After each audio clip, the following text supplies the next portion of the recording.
Hey everyone, and welcome back to the channel. Today, we're going on an incredible journey back in time, to the dawn of human creativity. Imagine a world before written words, before cities, even before farming as we know it. A world where survival was a daily challenge, but where the human spirit still yearned to express something deeper. We're talking about the Stone Age, a time often seen as harsh and primitive. But what if I told you that amidst the struggle, there was a revolutionary act, a moment of pure artistic genius that changed everything? We're going to explore the compelling, though largely speculative, story of the woman who drew the first dream on stone walls. Now, this isn't a story from a history book with named individuals and precise dates. Archaeology is a puzzle, and sometimes, the most profound pieces are the hardest to find. But by piecing together clues from caves, artifacts, and modern understanding of human nature, we can construct a powerful narrative about the origins of art.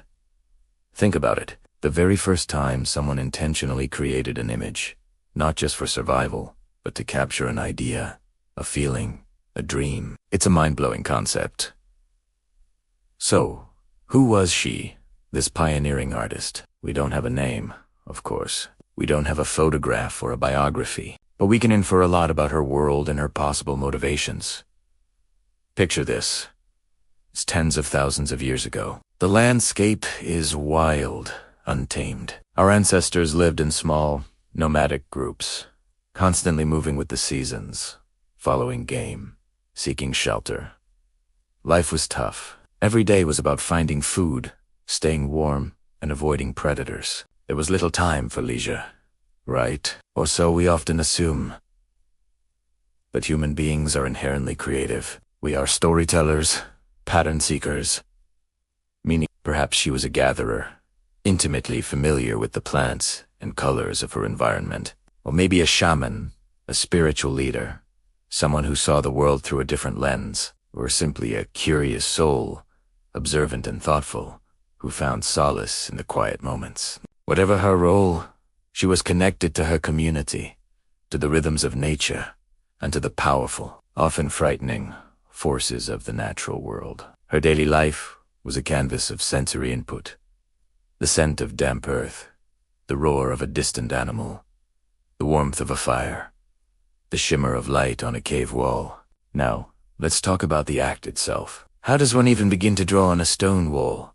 This wasn't about doodling with a pen. This required intention, resourcefulness, and a significant amount of effort. She would have needed materials. Pigments like ochre, charcoal, manganese, dioxide. These weren't just lying around everywhere. They had to be sought out, sometimes traded for, and then processed. Imagine grinding minerals into fine powders, mixing them with binders like animal fat, saliva, or water, to create a paint that would adhere to rock. This is chemistry, folks, in its most ancient form. And then, the tools. Fingers. Bone spatulas brushes made from animal hair or plant fibers. The very act of preparation was a ritual, a commitment. And why did she choose to draw? Not just any wall. Often, the most stunning cave paintings are found deep within caves, in chambers difficult to access, far from the light of day. Why go to such lengths? Was it for privacy?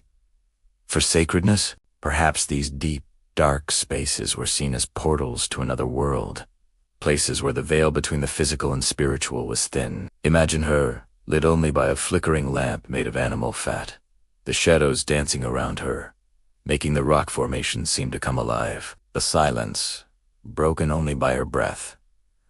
The scratch of her tools. What did she choose to depict? Animals, overwhelmingly. Bison, mammoths, horses, deer. These weren't just random drawings of prey. They were often depicted with incredible vitality, movement, and accuracy. Sometimes, they appear to be running, leaping, interacting.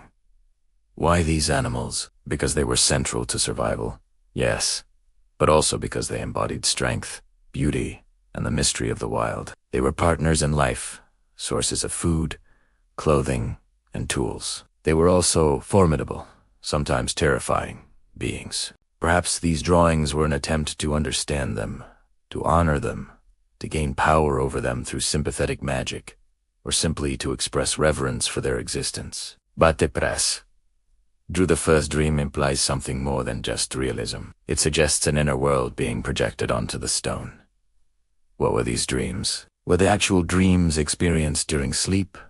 Were they visions, hopes, fears, or aspirations? Perhaps she was attempting to capture the spirit of an animal, to invoke its presence, to understand its essence. Maybe it was a prayer for a successful hunt, a blessing for the herd, or a way to connect with the spiritual energy of the world. These weren't just observations. They were interpretations, imbued with meaning and emotion. Think about the sheer audacity of this act. In a world focused on the tangible and immediate, she chose to create something abstract, symbolic, and enduring. It wasn't about building a better tool or finding more food. It was about communicating something beyond words, beyond the physical. It was about leaving a mark, an idea, a feeling, for others to see, to understand, to interpret. This was the birth of shared imagination, a silent language spoken across millennia. And what about the impact on her community? Imagine the AOD, the wonder, the discussion these images must have sparked. Before her, there were no images like this. Afterwards, there was a whole new way of seeing, of thinking, of sharing stories. Her act wasn't just personal, it was communal. It probably sparked rituals, ceremonies, and deepened the collective understanding of their world. Her art transformed the cold, inert rock into a living narrative, a sacred space. This woman, whoever she was a visionary. She saw possibility where others saw only stone. She transformed basic materials into profound statements. She bridged the gap between the mundane and the spiritual. She dared to express an inner vision, a dream, and in doing so, she gave birth to art itself. She unlocked the fundamental human drive, the need to create, to represent, to tell stories, to leave something behind. Her legacy isn't just in the ancient caves of Lascaux Chauvet or Altamira, though these are magnificent testaments. Her legacy is in every brushstroke, every sculpture, every story told through images, from ancient petroglyphs to modern-day digital art.